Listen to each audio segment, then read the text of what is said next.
Bismillahirrahmanirrahim. Assalamualaikum warahmatullahi wabarakatuh. Alhamdulillah wassalatu wassalamu ala rasulillah habibina sayyidina Muhammad ibn Abdullah wa ala alihi wa ashabihi wa mawalah. Allahumma ya Rabbana a'inna ala birri abaina wa ummahatina. A'inna ya Rabbana ala dhikrik wa syukrik wa husni ibadatik. Urzuqna ya Rabbana taubata qabla al-maut wa syahadata 'inda al-maut wal jannata ba'da al-maut. Amma ba'du. Anak-anakku semuanya, Masya Allah, sehat semua Insya Allah. Gimana urusan dengan abah, umi, ayah, ibu? Insya Allah semakin baik, dan juga pemirsa yang ikut bergabung dalam acara ini. Ini kan pengajian buat santri, nasihat buat para santri. Anak-anakku semuanya, kita lanjutkan pengajian atau dars akhlak, pelajaran akhlak. Pada pertemuan yang lalu kita membahas tentang akhlak kepada orang tua. Dan ingat, tidak akan bahagia dan tidak akan bahagia siapapun yang menjalani hidup dengan durhaka kepada orang tua, harga mati. Maka demi kesuksesanmu di dunia dan di akhirat, evaluasi, dimurojaah, dikoreksi kembali urusanmu dengan orang tuamu, anak-anakku semuanya. Dan durhaka itu kadang halus, bukan harus dengan memukul, membentak, kadang halus. Tidak peduli dengan orang tua. Misalnya, dimulai dari orang yang sudah menikah misalnya. Setelah menikah lebih mementingkan pasangannya, sampai lupa dengan ibundanya. Atau lagi bekerja, begitu asik bekerja, lupa dengan ibundanya. Yang bekerja, okelah bekerja. Akan tapi justru di saat bekerja yang ada di hatimu hendaknya ibundamu. Menyisihkan rezeki untuk menyenangkan ibunda. Mungkin ibunda tidak menghendaki rezeki itu, akan tapi tegur sapa. Bahkan kadang halus yang namanya durhaka itu. Mungkin ada yang pergi ke rantau. Kalau bulan Ramadan, kemudian menjelang hari raya, atau di saat hari raya tiba. Setelah sholat hari raya, yang ditelepon siapa yang pertama ditelepon?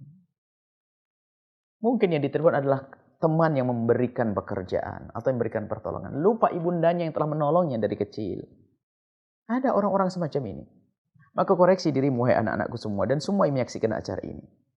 Jika engkau berada di tempat yang jauh menjadi perantau, ingat ibundamu. Anggap saja kalau di rumah kita sungkem kepada siapa pertama kali. Kita sowan kepada ibunda. Kita cium tangannya. Kita lihat wajahnya yang penuh dengan keriput. Rambut yang memutih. Kita bayangkan di saat kita berada di tempat yang jauh, selalu ingat dengan orang tua. Dan juga jangan lupa khususnya yang berjauhan dengan orang tua. Mendoakan setiap kita melakukan sholat. Jangan lupa mendoakan orang tua. Ini sambung hati. Jadi kadang yang namanya durhaka itu yaitu halus sekali.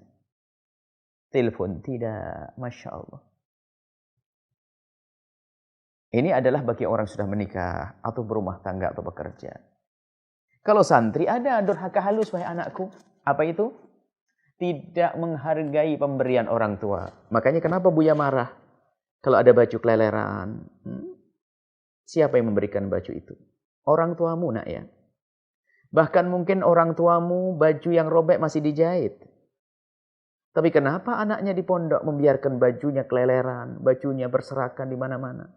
Itu dosa, nak, durhaka kepada ibunda dan ayahandamu. Itu menjadikan kurang berkah ilmumu, kurang manfaat ilmumu. Maka tolong jaga, yang diberikan oleh orang tuamu kau jaga. Jika ternyata engkau sudah tidak membutuhkan, bilang izin ke orang tua, akan aku hadiahkan kepada sahabatku ibu. Kamu hadiahkan. Minta izin kepada ibundamu, ayahandamu. Ibu, aku baju ini sudah tidak cukup, aku tidak senang. Dibawa pulang saja untuk adik di rumah atau saya hadiahkan. Begitu. Jangan dibiarkan begitu. Ini tanda. Tanda gak perhatian pada orang tua kalau membiarkan bajunya berserakan di sana sini. Dengar nak ya. Jadi yang namanya durhaka itu halus. Jangan dianggap durhaka itu mukul dan sebagainya. Bukan. Ini termasuk di antaranya. Ibundamu menghendaki kamu belajar di sini. Lah kok kamu malas belajar? Mana niat dan semangatmu untuk menyenangkan ibundamu? Ibundamu tidak mengharapkan uang melimpah. Tidak mengharapkan pemberian darimu. Akan tapi ibundamu, anakku, wahai para santri, ibundamu, ayahandamu menghendaki kamu belajar dengan benar sehingga kamu dekat kepada Allah, punya ilmu yang bermanfaat, dicintai Allah dan Rasulnya. Itu impian ibundamu, makanya jangan malas belajar. Di saat engkau malas belajar, ingat ibundamu, wajah ibundamu yang bekerja keras demi engkau, wahai anakku. Demi engkau. Agar belajarmu tentram, tenang, dengan jerih payah, bermacam-macam. Ada yang dimudahkan rezekinya di antara orang tua kalian, ada yang susah rezekinya, menyisihkan uang untuk mengirimi untuk kalian. Tapi di sini kadang anaknya semaunya sendiri. Ayo, apakah itu bukan durhaka halus? Durhaka halus. Mengurangi keberkahan menjadi hidup menjadi susah, nak. Tapi kalau anak tanggung jawab, bajunya dijaga, pemberian orang tua dijaga, semuanya dijaga. Dan selalu ingat ini adalah orang tua. Ingat ingin menyenangkan orang tua, belajar dengan serius. Maka yang demikian itu termasuk berbakti, wahai anak-anakku semuanya. Ya. Nah, semuanya koreksi. Di saat engkau belajar, lihat. Bayangin orang tua melihatmu. Dan orang tuamu senang, Masya Allah. Tentunya semua karena Allah. Iya, karena Allah. Tapi menyenangkan orang tua karena Allah. Sehingga pesanmu ya, kalau telepon kepada orang tua, jangan jangan berkeluh kesah.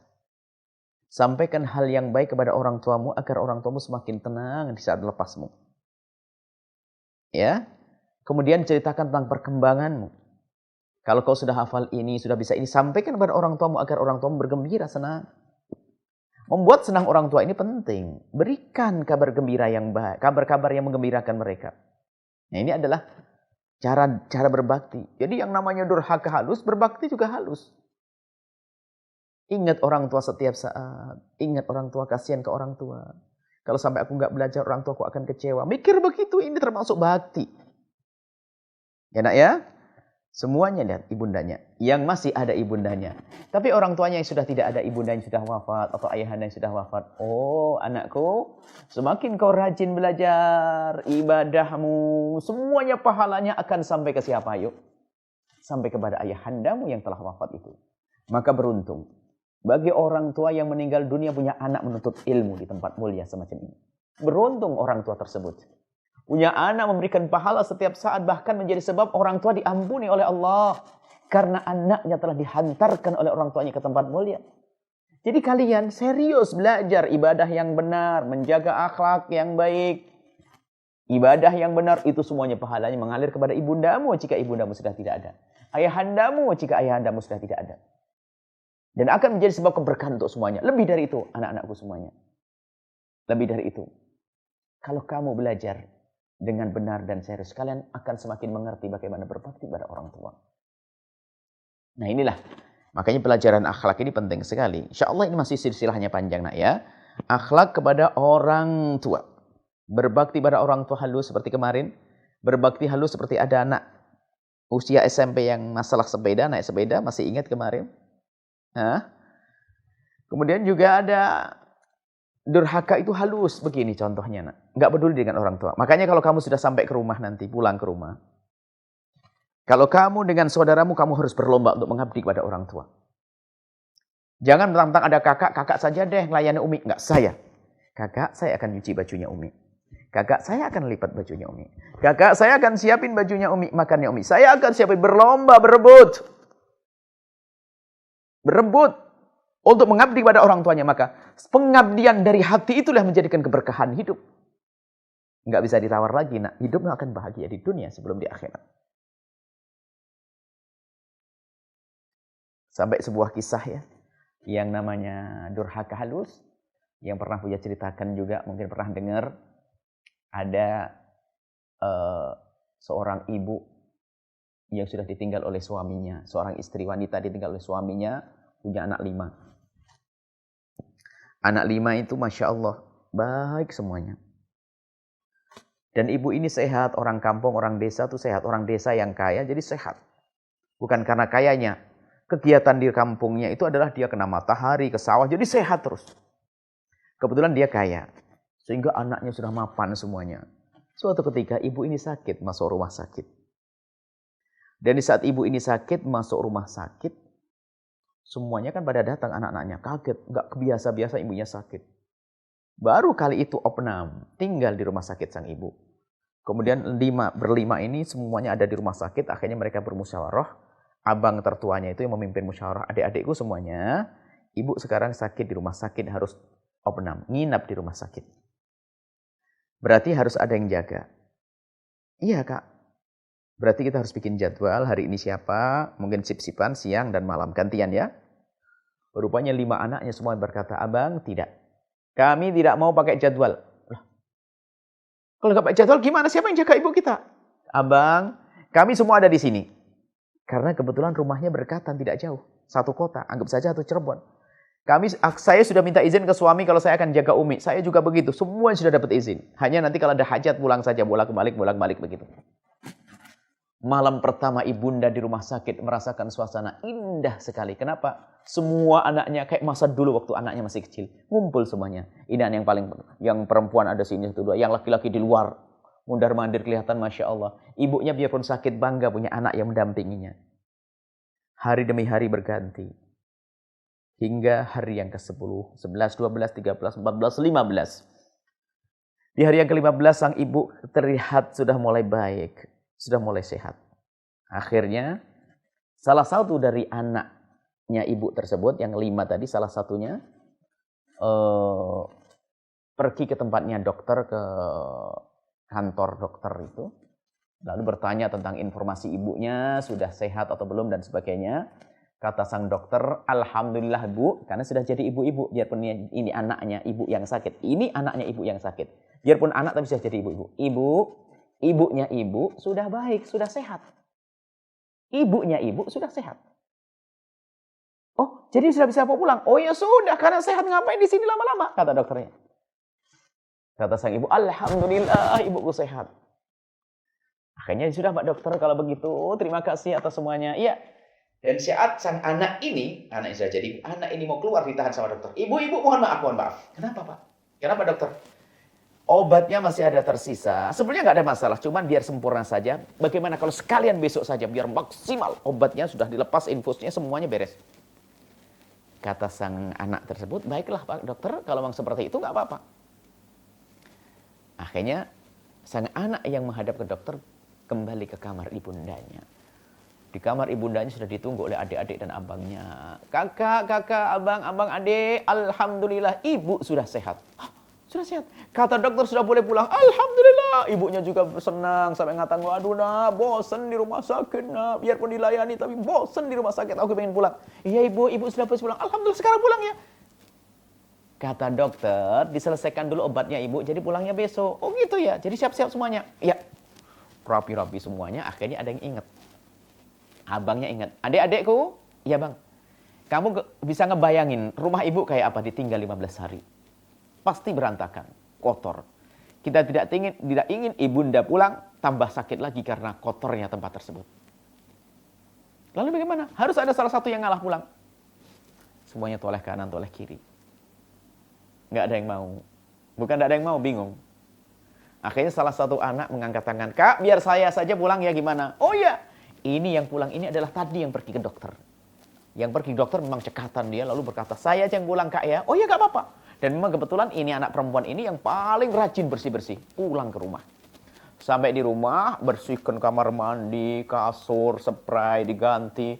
Begitu seriusnya dia membersihkan rumah ibundanya sampai dimatikan HP-nya, gak mau keganggu.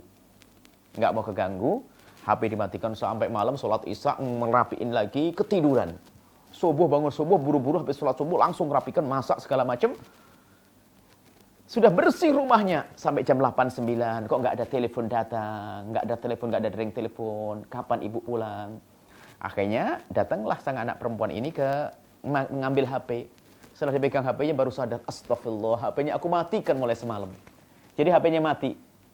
Sehingga nggak ada dering telepon, nggak ada SMS masuk, nggak ada berita masuk. Dibukalah HP itu, setelah dibuka banyak. Dulu SMS ini. Masuk, berita masuk. Belum sempat membaca sang anak tersebut, tiba-tiba ada ambulan datang. Tambah kaget ada ambulan. Astagfirullahaladzim, ambulan datang.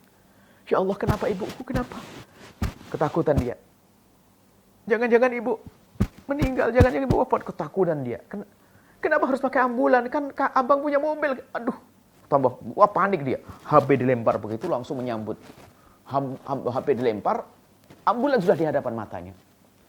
Terbukalah pintu ambulan, keluar. Abangnya keluar, adiknya keluar, 4 saudaranya keluar. Kaget, mana ibu? Susternya keluar. Tambah gemetaran dia. Yang terakhir siapa? Ibundanya sudah bisa berjalan sendiri, kelihatan lebih cantik, seger buker. Sang anak menjerit, Umi, ibu, kenapa harus pakai ambulan? Bikin kaget saja. Kirain kenapa?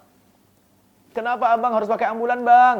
Abangnya berkata, iya dek, tadi mau pakai mobil pribadi abang. Cuman kalau mobil pribadi kan nggak bisa masuk semuanya. Sudahlah sekalian nyewa ambulan, rame-rame lah pulang ke rumah, bareng-bareng. Jadi kita bisa ngeriung satu mobil. Oh gitu, subhanallah.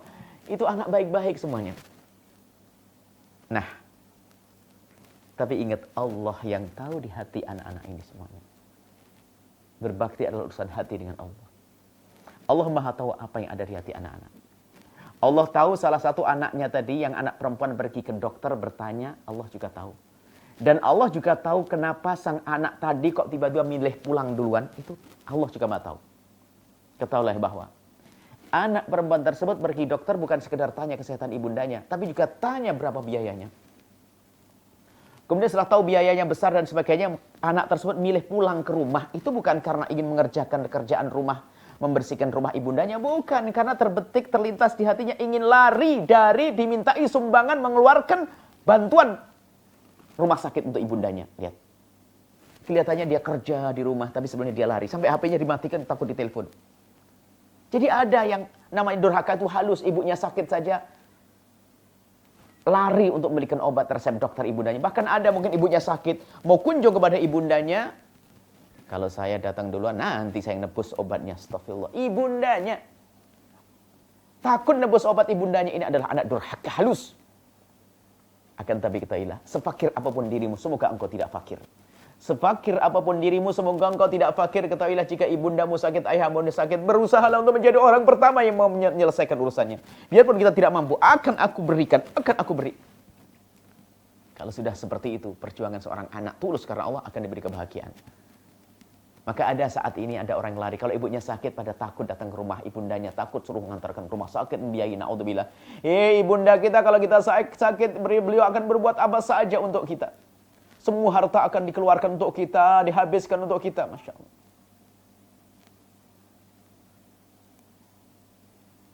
Nah ini, jangan sampai kita menjadi anak durhaka halus ya, Masya Allah.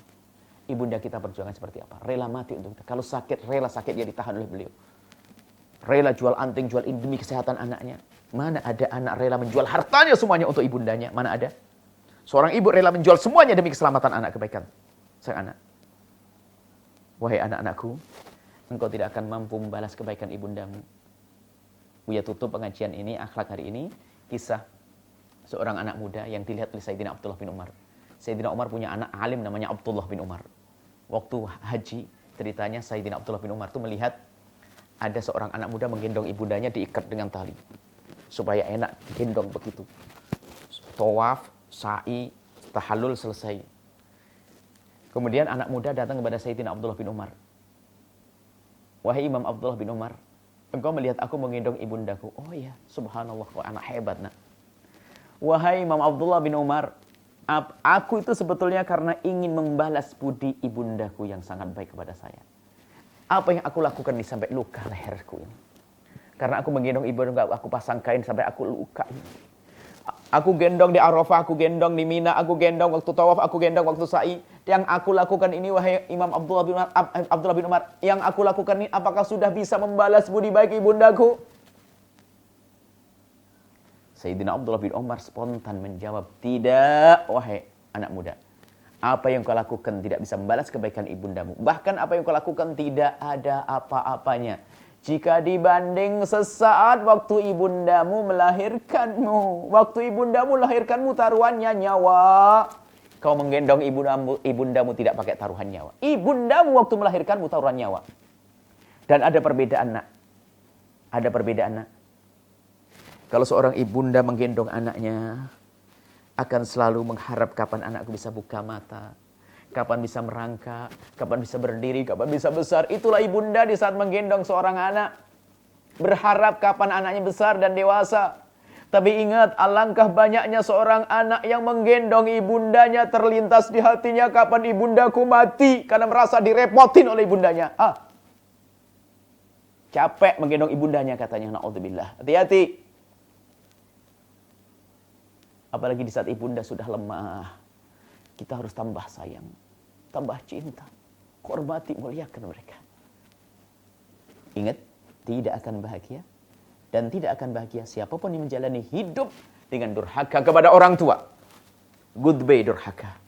Semuanya malam ini, anak-anakku semuanya, kalau ada kesempatan telepon, apalagi kunjungan ibunda, minta maaf. Dan berjanji untuk tidak menyakiti orang tua dengan bermacam-macam cara.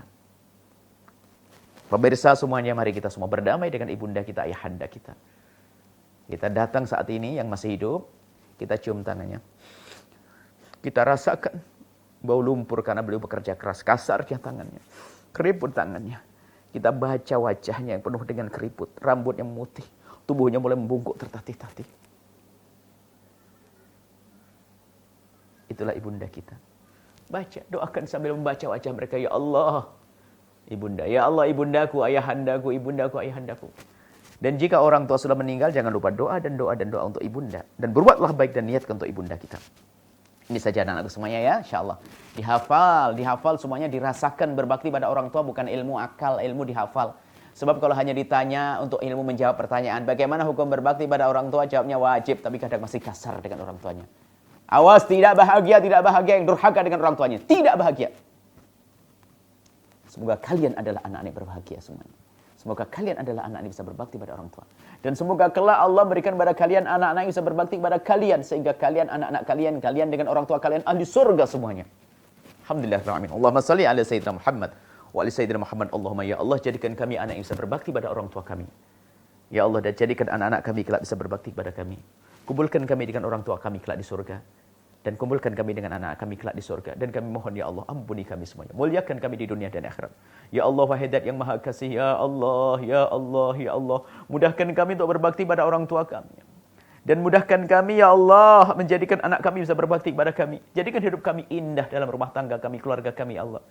Jadikan pernikahan menjadi sebab kami semakin berbakti pada orang tua kami ya Allah. Dan pasangan kami ya Allah. Jadikan persahabatan kami menjadi persahabatan yang kami menjadi semakin mudah berbakti pada orang tua kami. Ya Allah, kami mohon ampuni orang tua kami dan guru-guru kami. Berikan kasih sayang-Mu kepada mereka semua.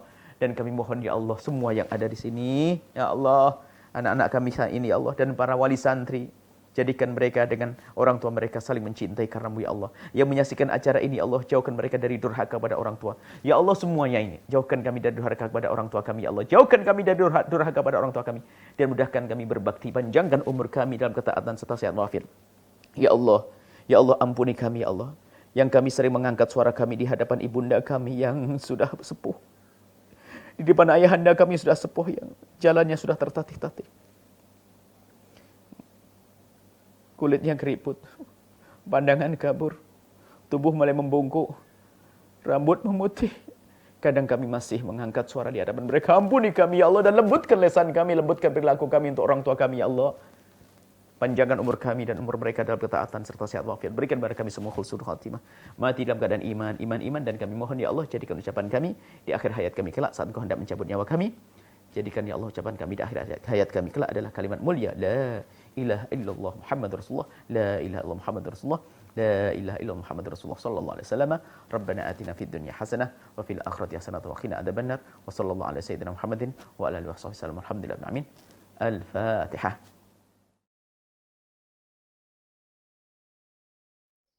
Ingat anak-anakku, diulang-ulang mendengarnya, diulang-ulang sampai terasa di hatinya. Sehingga semangat berbaktimu semakin kuat nanti ya. Doakan Bu ya, doakan semuanya. Assalamualaikum warahmatullahi wabarakatuh.